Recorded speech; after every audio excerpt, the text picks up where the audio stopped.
I'm Charlotte, 36 years old, and I still remember the exact moment my brother-in-law stood in the middle of my father-in-law's ancestral home, 3 weeks after his funeral, and told 200 relatives that I had no right to take anything from that house because I wasn't real family. Before we continue, let me know in the comments where you're watching from tonight, and if you've ever been made to feel like an outsider in your own family. Hit that like button and subscribe. This story is for you. Everyone here shares Whitfield blood except her, Nathaniel announced, gesturing sharply toward me as I stood near the staircase, holding a single framed photograph of my father-in-law I'd been planning to keep. She married into this family 15 years ago.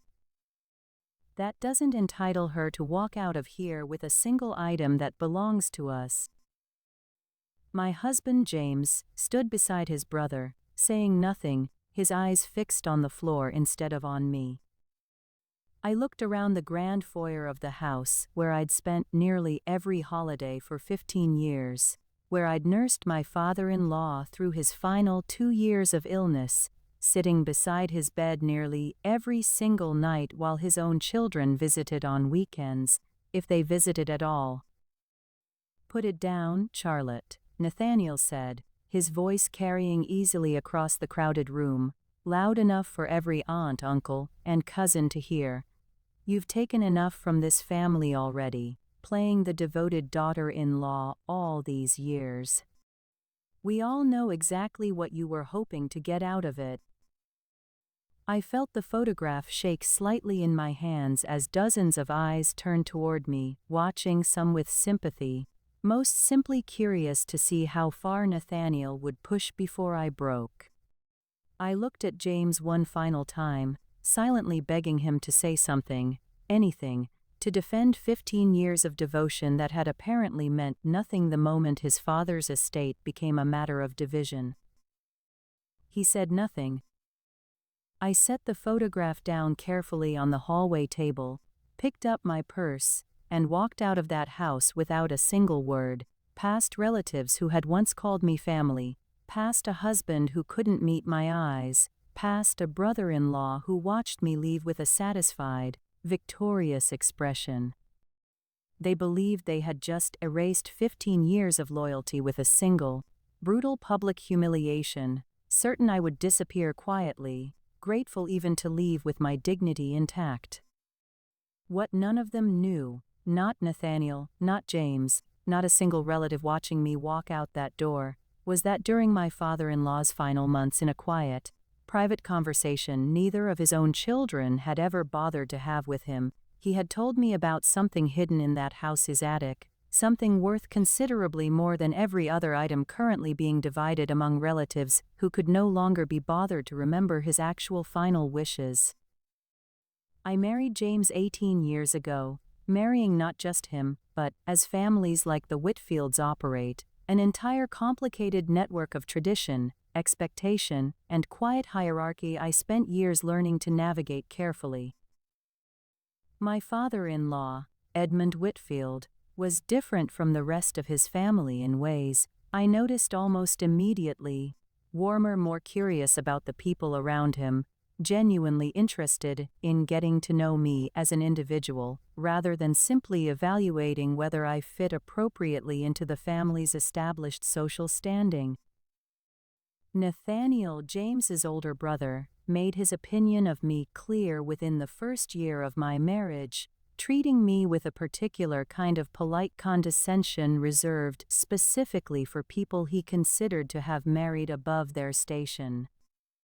He was a corporate attorney, sharp and calculating in exactly the ways that served him well professionally and poorly within his own family relationships, always more concerned with appearances and inheritance than with the people those appearances were supposedly built around protecting.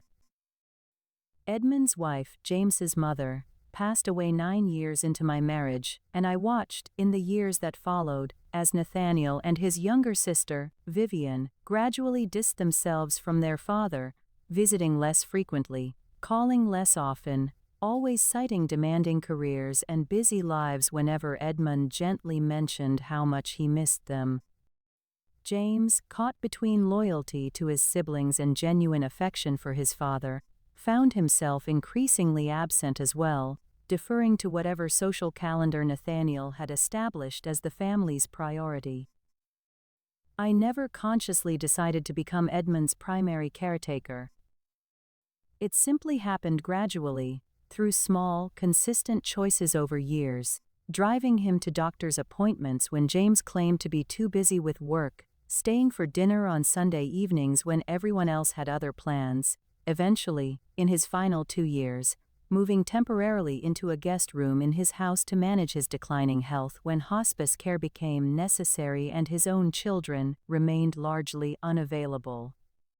During those final 2 years, Edmund and I developed a closeness I hadn't fully anticipated when I married into this family. Quiet evening conversations about his life, his regrets, his genuine pride in the small acts of kindness he'd witnessed throughout his years running a successful import business. Particularly his fondness for art he'd collected during decades of international trade relationships, pieces scattered throughout the house that most of his own children had never bothered to ask about. It was during one of those quiet evenings, roughly 8 months before he passed, that Edmund told me something he explicitly asked me never to mention to Nathaniel or Vivian while he was still alive, a story about a painting decades earlier during a business trip to Europe, a piece he'd deliberately kept hidden in the house's attic, insured privately under a separate Paul children knew nothing about. Because he'd grown weary, he told me quietly, of watching them evaluate every object and purely by its resale value rather than any genuine connection to his memory. I had no idea, sitting beside his hospital bed those final weeks, listening to him express quiet gratitude for the companionship none of his own children had consistently offered him, that the very painting he'd trusted me alone to know about was about to become the exact reason his estate's careless, cruel division would eventually collapse entirely. 3 weeks before Edmund passed, during one of our final quiet evenings together, he asked me to bring him a small leather notebook he kept locked in his desk drawer. His hands trembling, opened it to a specific page and showed me handwritten documentation regarding the painting's acquisition, a small but exquisite landscape piece, purchased decades earlier from a private European collector during a business trip when he'd since learned, through a discretion conducted years later, had been misattributed at the time of sale and was in fact an early, previously unrecognized work by a significant Impressionist painter. Nathaniel would sell it within a week if he knew, Edmund told me quietly that evening, his voice carrying the particular exhaustion of a man who understood, with painful clarity, exactly how his children viewed his possessions. Vivian would do the same, though she'd at least pretend to feel conflicted about it first. He closed the notebook carefully. "I want you to have it, Charlotte.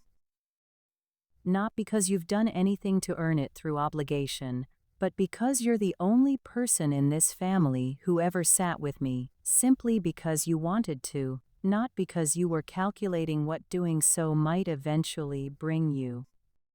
I remember feeling deeply uncomfortable accepting such a significant gift, uncertain how to honor both his wishes and the complicated family dynamics I understood would inevitably follow. Edmund, sensing my hesitation, made a specific request that evening, one I promised to honor completely. He asked that I say nothing about the painting until after his passing, and even then, only if circumstances made it necessary, preferring, he said, to avoid any confrontation with his children, while he still had the strength to enjoy whatever time remained.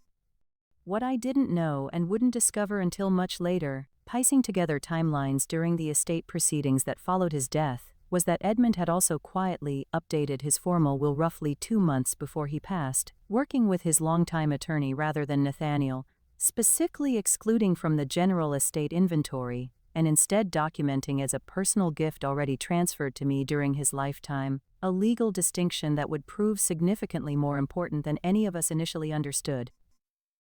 Nathaniel, serving as executor of his father's estate due to his legal background, conducted the formal estate inventory himself in the weeks following the funeral, an inventory that I would later learn deliberately omitted any mention of the attic space where the painting had been carefully stored, wrapped in protective materials behind old furniture. Nathaniel apparently nodded to examine closely, assuming, incorrectly, that nothing of significant value could exist in a section of the house he'd always dismissed as simple storage. I hadn't yet retrieved the painting myself in the weeks following Edmund's death, respecting what I understood as an appropriate period of family mourning before addressing anything related to his final wishes, unaware that Nathaniel had already begun quietly arranging for an estate liquidation service and prepare the entire house's remaining contents for a broader family asset sale, scheduled deliberately, though I wouldn't understand significance until later, before the formal reading of Edmund's complete will. Standing in that grand foyer 3 weeks after the funeral, watching Nathaniel publicly declare I had no right to take anything from the house, I understood, with a quiet, steady clarity settling beneath my humiliation, that his aggressive insistence on excluding me entirely wasn't simply about tradition or bloodline. It was about ensuring I never had the opportunity to retrieve the one item in that entire house Edmund had specifically, legally, and lovingly ensured belonged to me alone. I called Edmund's attorney, a measured, careful man named Harold Weiss, the same evening I walked out of that house, my hands still shaking as I explained what had happened. Harold had worked with Edmund for nearly 20 years, handling both his business affairs, eventually, the personal estate planning that had grown increasingly important as his health declined. "Carlot, I need you to listen carefully," Harold said, his voice carrying an unusual urgency that immediately steadied something in my scattered thoughts. Edmund came to see me privately about 2 months before he passed, specifically regarding a painting he wanted excluded from the general estate proceedings. "Did he ever mention this to you directly?" I explained everything Edmund had shared with me during our final conversations, the leather notebook, the documented provenance, his explicit wish that the painting remain a private gift rather than part of the contested estate inventory Nathaniel was currently overseeing. Harold listened without interrupting, and when I finished, his tone shifted into something considerably more focused and professional. "This matters more than you might realize," Harold said. "Edmund's updated documentation specifically transfers ownership of that painting to you as a completed gift during his lifetime, executed properly with witness signatures roughly 2 months before his death. Legally, that painting was never part of his estate to begin with. Nathaniel has no authority over it whatsoever, regardless of what he believes or claims publicly. He's already arranging an estate sale," I told Harold, explaining what I'd learned from a distant cousin who'd mentioned, almost in passing, that Nathaniel had hired a liquidation company to prepare the house's contents for a broader sale within the coming weeks. If he doesn't know the painting exists or doesn't recognize its value, I'm worried it could simply disappear into that sale before anyone realizes what it actually is. Harold was quiet for a moment, clearly considering the implications. "I think we need to move carefully but quickly," he said finally. "First, I'll need to formally document your legal ownership through the paperwork Edmund and I prepared together. Second, we need to understand exactly what condition the painting is in, and whether Nathaniel's liquidation team has any awareness of its actual significance." Over the following days, Harold helped me understand the full scope of Edmund's careful planning. Not only had he legally transferred ownership of the painting to me months before his death, but he had also, apparently anticipating exactly the kind of dismissive treatment I'd received at the house, included a private letter, addressed specifically to me, held in Harold's office, meant to be delivered only if circumstances required additional context beyond the legal documentation itself.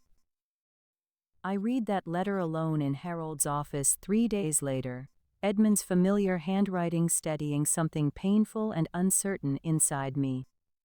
He wrote about watching me care for him with genuine warmth over those final 2 years, about recognizing, with quiet sadness, exactly how his own children would likely react to any significant asset outside their immediate control, and about his hope that whatever confrontation eventually followed, I would understand this gift represented not simply financial value, but his genuine gratitude for years of authentic connection his own children had rarely offered him.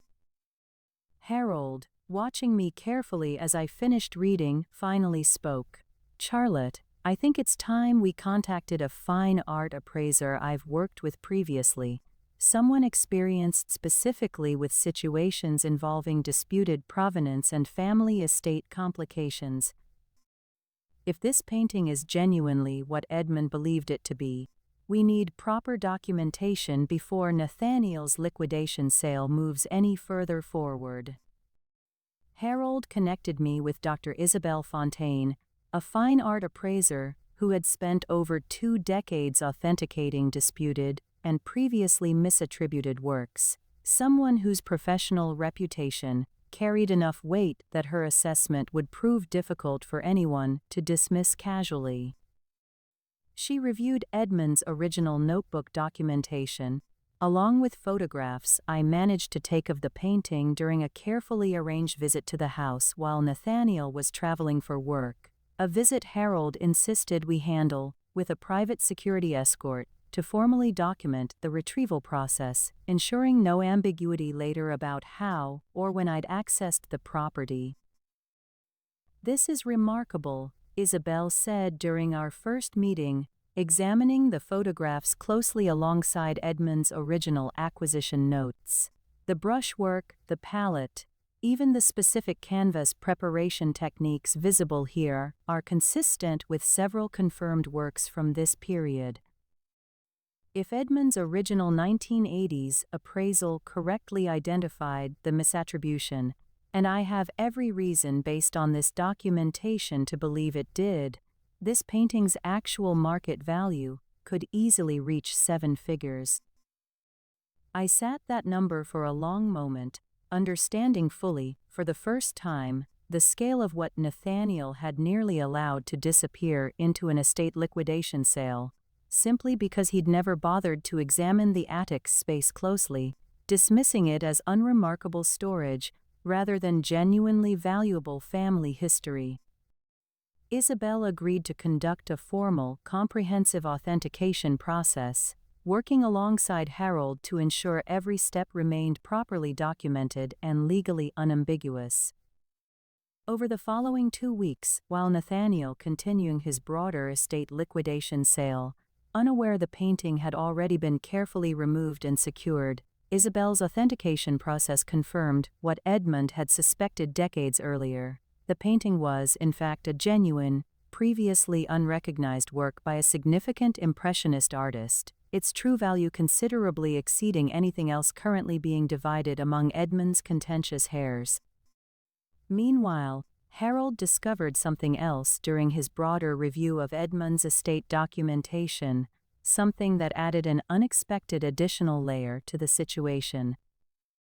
Nathaniel, in his role as executor, had filed the formal estate inventory with the probate court roughly a week after Edmund's death, an inventory that, upon careful legal review, appeared to significantly undervalue several other estate assets as well, valuations that, if intentional, could constitute a serious breach of his fiduciary responsibility as executor.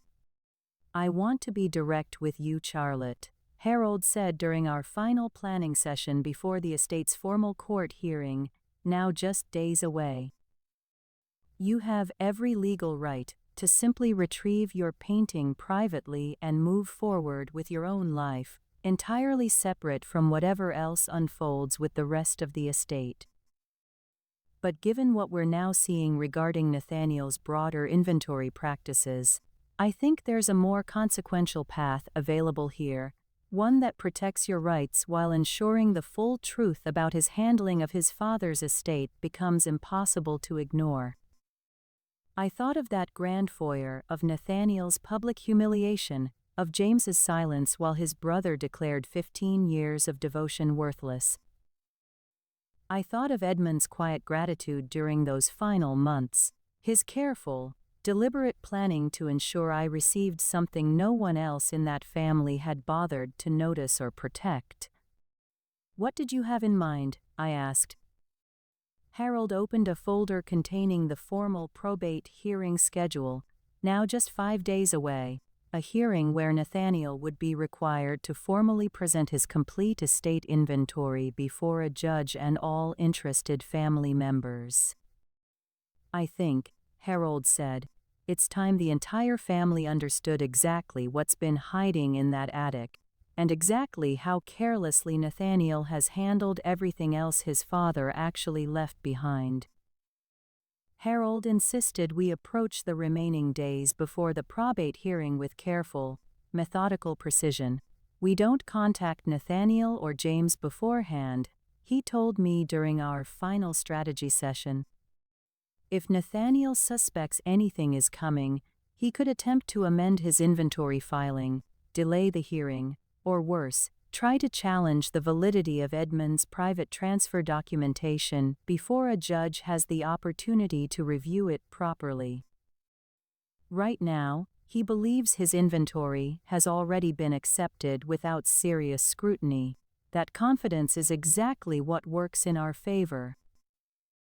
It took considerable restraint not to reach out to James directly, to explain everything Harold and Isabel had uncovered, to give him the opportunity to understand what his silence in that foyer had actually cost our marriage in ways beyond the painting itself. But the same patient discipline that had guided me through 2 years of quiet caretaking told me Harold's approach was sound. Confronting the family privately now would simply give Nathaniel room to construct some alternative narrative before the formal hearing could establish the documented truth. "What do you need from me?" I asked Harold. "Continue exactly as you have been," he said. "Let the family believe you've simply walked away from the situation entirely, exactly as humiliated and defeated as Nathaniel intended you to feel." He slid a folder across his desk containing Edmund's legal transfer documentation, Isabel's formal authentication report, and a detailed analysis of the discrepancies Harold's team had identified in Nathaniel's broader estate inventory filing. "We're not walking into that hearing to create a public spectacle. We're walking in to present documented facts a probate judge will be legally obligated to take seriously." That same week, Isabel completed her final formal appraisal report, providing not just authentication of the painting's origin, but a comprehensive, professionally documented valuation that Harold planned to submit directly to the court, establishing beyond reasonable dispute both my legal ownership and the painting's genuine market significance. Harold also reached out quietly to a forensic accountant he'd worked with previously, someone experienced specifically in probate disputes involving executor misconduct, who reviewed Nathaniel's complete inventory filing alongside the actual documented value of several other estate assets Nathaniel had significantly undervalued in his official court submission. "This goes beyond simple oversight," the forensic accountant told us during our final review call. "Several of these valuations appear deliberately conservative in ways that would specifically benefit Nathaniel financially, particularly regarding certain business holdings he's positioned to inherit a controlling stake in based on his own submitted figures.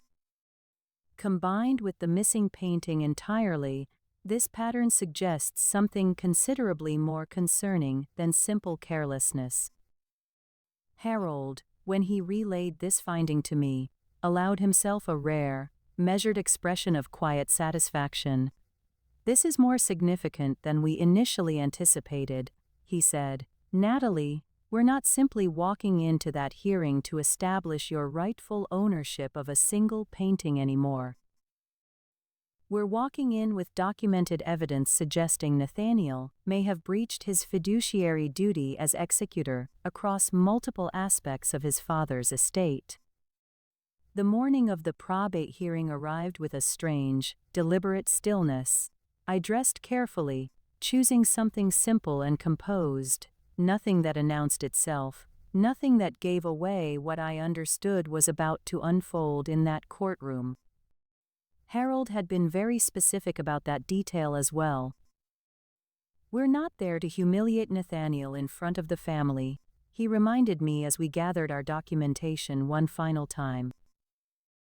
"We're there to ensure the truth about Edmund's actual final wishes, and about how carelessly they've been handled since his passing becomes impossible for this court to overlook."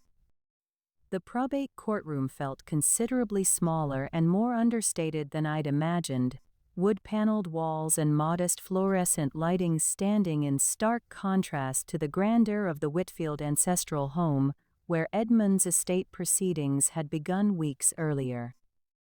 Harold and I arrived 20 minutes before the scheduled hearing, taking our seats quietly near the back of the gallery as family members began filing in for what everyone else believed would be a routine formal reading of the estate inventory. Nathaniel arrived with his own attorney, a confident, sharp-featured man I recognized as a colleague from his firm, both of them carrying themselves with the easy assurance of people who anticipated a straightforward, uncontested proceeding. James followed a few minutes later, along with Vivian and several extended family members who had witnessed my humiliation at the house weeks earlier, none of them acknowledging my presence in the back row. Judge Patricia Hensley, a measured, sharp-eyed woman who had clearly presided over countless contentious estate proceedings, called the hearing to order, reviewing the formal inventory Nathaniel had submitted weeks earlier, before opening the floor for any objections or additional documentation from interested parties. Harold rose calmly, requesting formal recognition to submit additional documentation relevant to the estate proceedings. Nathaniel's attorney glanced toward him with mild curiosity rather than concern, clearly unprepared for what was about to unfold. "Your Honor," Harold began, "I represent Charlotte Whitfield, daughter-in-law of the deceased, regarding a specific asset that was excluded from the estate inventory currently before this court, along with several broader concerns regarding the overall accuracy of that inventory's valuations." Nathaniel's expression shifted from mild curiosity to visible alarm. "Your Honor, my client has no formal standing in these proceedings," his attorney interjected quickly. "She's not a blood relative or named beneficiary under the general estate provisions." "With respect," Harold replied evenly, sliding a folder toward the judge's bench, "Ms. Whitfield isn't claiming standing under the general estate provisions. She's presenting documentation of a completed, legally executed gift transfer made by Edmund Whitfield during his lifetime, entirely separate from the estate currently under this court's review." Judge Hensley reviewed the transfer documentation carefully, her expression sharpening with focused attention as she examined the witnessed signatures and dated legal language Harold had prepared alongside Edmund months earlier. "This appears to be a properly executed inter vivos gift," she said, looking up toward Nathaniel's table. "Mr. Whitfield, were you aware of this transfer when you conducted your estate inventory?" Nathaniel's face had gone pale, his earlier confidence entirely evaporated. "I wasn't aware of any such painting, Your Honor. My father never mentioned it to me directly."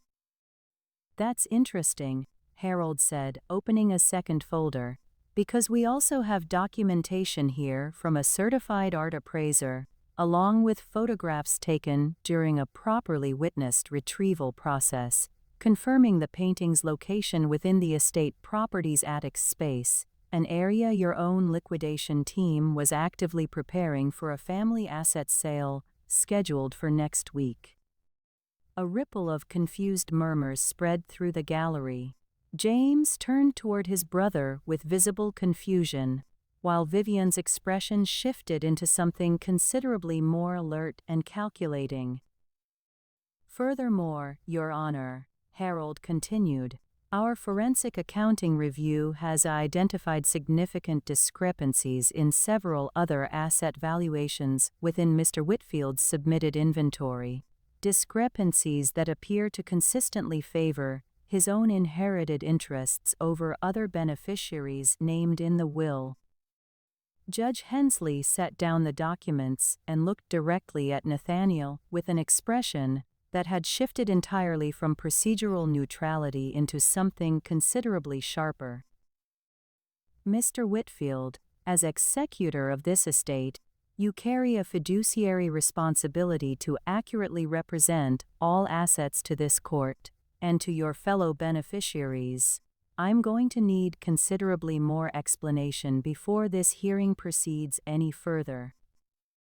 Nathaniel's attorney leaned over to confer with him urgently, their whispered exchange growing visibly tense as Judge Hensley waited, unmoved, for a response. The gallery had fallen into a heavy, expectant silence. Dozens of relatives who had watched me humiliated in that foyer weeks earlier, now watching Nathaniel squirm under considerably more consequential scrutiny. "Your Honor," Nathaniel finally said, standing slowly, "I was unaware of the painting's existence, and any discrepancies in the broader inventory were simply oversights during a difficult, emotionally challenging process." "Mr. Whitfield," Judge Hensley replied, her tone carrying a controlled skepticism, "your firm specializes in estate and probate law. I find it difficult to accept that consistent undervaluation across multiple significant assets, all favoring your own inherited position, represents simple oversight rather than deliberate misrepresentation." Harold stepped forward again, sliding a third document toward the bench. "Your Honor, I'd also like to submit Edmund Whitfield's personal letter, written specifically to Ms. Whitfield and held in my office, pending exactly this kind of dispute, which speaks directly to his intentions regarding both the painting and his broader concerns about how his estate might ultimately be handled." James rose suddenly from his seat, his voice carrying an unsteady mixture of confusion and dawning realization. "Your Honor, may I address the court?" Judge Hensley nodded, and James stepped forward hesitantly, glancing between his brother and me with an expression I hadn't seen from him since our earliest years of marriage. "I didn't know about any of this," he said quietly. "I didn't know about the painting, and I didn't examine the inventory closely enough to notice any discrepancies. I trusted Nathaniel to handle everything properly, and I let him speak for our entire family in that house 3 weeks ago, when Charlotte deserved to be treated with considerably more respect than any of us offered her." Nathaniel turned toward his brother with visible fury. "James, this isn't the time." "It's exactly the time," James said, his voice growing steadier. "Dad spent his final 2 years being cared for almost entirely by Charlotte, while the rest of us made excuses about our busy schedules. You stood in that foyer and told 200 relatives she had no right to anything from that house, and I said nothing, because it was easier than confronting how badly we'd all failed to him while he was still alive." The courtroom remained silent, the earlier tension now shifting into something considerably more complicated as family members exchanged uncertain glances. Vivian, sitting near the front, spoke up for the first time, her voice carrying a careful, deliberate calm. "I'd like the full inventory discrepancies reviewed thoroughly, Your Honor. If Nathaniel has been undervaluing assets to benefit his own inherited position, that affects my interests in this estate as well." Judge Hensley reviewed the accumulated documentation once more before addressing the courtroom directly. Given the evidence presented today, I am ordering a formal independent audit of the complete estate inventory to be conducted by a court-appointed forensic accountant, along with immediate confirmation of Ms. Whitfield's legal ownership of the painting in question, entirely separate from these estate proceedings. She turned her attention directly to Nathaniel. Mr. Whitfield, given the serious concerns raised today regarding your conduct as executor, I am also formally considering a petition for your removal from that role, pending the audit's findings. Nathaniel sat down heavily, his earlier confident composure entirely dismantled in front of the same family members who had watched him orchestrate my public humiliation just weeks earlier. The courtroom slowly emptied following Judge Hensley's ruling, relatives filing out in hushed, uncertain conversation, several glancing toward me with expressions that had shifted noticeably from the cold judgment I'd faced in that foyer weeks earlier. Vivian approached me first, her earlier careful calculation replaced by something that looked, unexpectedly, like genuine regret. "Charlotte, I owe you an apology," she said quietly, glancing back toward where Nathaniel remained seated, still speaking urgently with his attorney. I let Nathaniel speak for the entire family that day, and I never once considered that his version of things might be more self-serving than accurate. "Dad talked about you often." Near the end, I should have paid closer attention to what that actually meant. I accepted her apology carefully, understanding it as a genuine, if late, acknowledgement rather than expecting it to fully repair 15 years of quiet dismissal. "Thank you for saying that," I said honestly.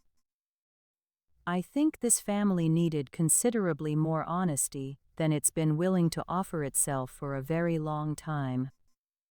James lingered nearby, waiting until Vivian had stepped away before approaching me directly, his expression carrying a raw uncertainty I rarely saw from him. "Charlotte, I don't know how to properly apologize for what happened in that foyer," he said.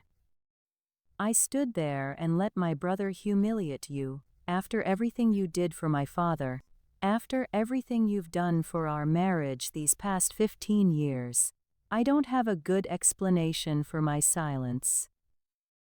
"No," I said quietly, "you don't. And I think we both need to sit with what that silence actually revealed, rather than rushing past it toward an easy reconciliation." He nodded slowly, understanding, seeming to accept that whatever came next between us would require considerably more honest reckoning than a simple apology in a courthouse hallway could provide. Harold approached us both a few minutes later, his expression carrying the same measured professionalism he'd maintained throughout the entire proceeding. "The court-appointed forensic audit will take approximately 6 weeks, he told me. "Given what we've already uncovered, I expect it will substantiate the discrepancies significantly, likely resulting in Nathaniel's formal removal as executor, along with required restitution to the estate's other beneficiaries." Over the following weeks, the forensic audit confirmed exactly what Harold's initial review had suggested. Nathaniel had systematically undervalued several business assets, home contents, and investment holdings by nearly 30%, discrepancies that, combined with his failure to disclose the painting entirely, resulted in his formal removal as executor, and a court-mandated restitution requirement to correct the estate's improper distribution among Edmund's other beneficiaries. The painting itself, once formally authenticated and legally confirmed as my sole property, was eventually consigned through Isabel's professional network to a respected auction house specializing in previously unrecognized Impressionist works, generating considerably more attention and considerably more value than Nathaniel could have ever imagined existed in that dismissed attic storage space he'd never bothered to examine properly. Standing outside that modest paneled courtroom, watching Nathaniel's confident corpse entirely under documentation his own careless self-interest had helped expose, I felt something inside me that had nothing to do with the painting's eventual sale price and everything to do with being seen publicly and undeniably as exactly what I had quietly throughout Edmund's final years, someone who had cared for him not out of calculation, but out of genuine love, precisely his own children had never fully understood until it was demonstrated in a courtroom or in a quiet hospital room none of them had regularly visited. The painting sold at auction 8 months after that probate hearing for just over $1.4 million, a figure that generated considerable attention within both the art world, and inevitably, among Edmund's extended family, many of whom finally understood the true significance of what Nathaniel had nearly allowed to disappear into a careless estate liquidation sale. Nathaniel was formally removed as executor following the court-appointed audit's completion, replaced by a neutral third-party administrator who oversaw the corrected distribution of Edmund's actual estate among his named beneficiaries. He was also required to personally repay the estate for the discrepancies identified in his original inventory, a financial and professional embarrassment that reportedly strained his standing at his law firm considerably, though the specific details remained largely private within his own professional circles. James and I entered a lengthy period of careful, difficult reconciliation following the hearing, working through not just the specific humiliation of that foyer confrontation, but the deeper pattern of years during which he had allowed his brother's dominant personality to define family decisions without meaningful pushback. We attended counseling together for nearly a year, slow, uncomfortable work that ultimately strengthened our marriage in ways I hadn't expected, built now on considerably more honest communication than the quiet deference that had characterized much of our earlier years together. Vivian and I built an unexpected, genuine friendship in the months following the hearing, one grounded in her sincere effort to understand exactly how much of her father's final years had unfolded without her meaningful presence or attention. She began visiting Edmund's grave regularly, something she admitted she'd rarely done during his actual final illness, working through her own complicated grief and guilt in ways that ultimately brought us closer together as genuine family rather than the polite, distant relationship we'd maintained for years. I used a portion of the painting's proceeds to establish a modest scholarship fund at the local university, honoring Edmund's memory and his genuine, often overlooked generosity, funding students pursuing careers in elder care and hospice work, professions Edmund had grown to deeply appreciate during his final years, understanding firsthand exactly how meaningful genuine, patient companionship could be for people navigating declining health. Harold and Isabel remained part of my life in the years that followed, Harold continuing as my personal attorney for various matters, Isabel becoming a genuine friend through our shared appreciation for the painting's remarkable, previously hidden history. I think about that grand foyer sometimes, standing frozen while Nathaniel publicly declared 15 years of devotion worthless, and I feel a complicated mixture of lingering hurt and hard-earned gratitude I never expected to find on the other side of that humiliation. He believed a single, cruel public moment could erase everything genuine I had built with his father, never once considering that quiet, authentic connection built through years of patient presence would eventually speak louder than any accusation shouted across a crowded room. 2 years have passed since I stood in that grand foyer, holding a single photograph while Nathaniel declared, in front of 200 relatives, that I had no right to anything from the family I'd devoted 15 years to. The scholarship fund I established in Edmund's name now supports 12 students annually pursuing careers in elder care, a legacy considerably more meaningful to me than the painting's substantial monetary value ever was on its own. James and I remain married, our relationship rebuilt on a foundation considerably more honest than what existed before that painful hearing forced both of us to reckon with years of quiet deference to his brother's dominant personality. We visit Edmund's grave together regularly now, something we do quietly, without the complicated family politics that once defined every gathering at that ancestral house. Nathaniel and I maintain only distant, formal contact, occasional brief exchanges at larger family gatherings that neither of us particularly enjoys, but both tolerate for the sake of broader family peace.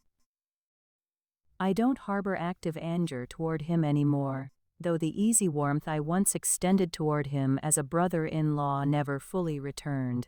And I've made peace with understanding that some relationships simply can't be fully repaired, only carefully managed going forward. Vivian has become one of my closest confidants, our unexpected friendship deepening considerably over these past 2 years, built through countless honest conversations about our shared, complicated grief over Edmund's final years and the family dynamics that had kept so many of us from fully appreciating him while he was still alive to notice.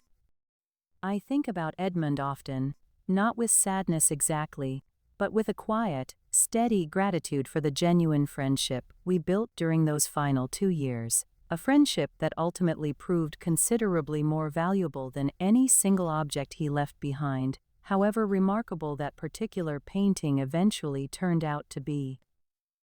He saw something in our relationship that his own children, caught up in years of complicated family expectation, had somehow lost sight of, that genuine devotion doesn't require shared blood, only shared presence, patience, and the willingness to show up consistently when it actually matters.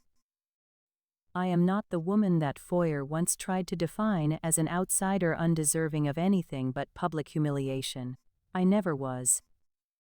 I was simply someone who loved Edmund Whitfield genuinely, consistently, and without calculation, long enough to still be standing there, quietly, when the truth about that devotion finally needed defending in a courtroom his own children had never expected to need. If you've ever been made to feel like an outsider in your own family, only to have your true worth eventually recognized, I'd love to hear your story in the comments below. And if this journey meant something to you, don't forget to like and subscribe,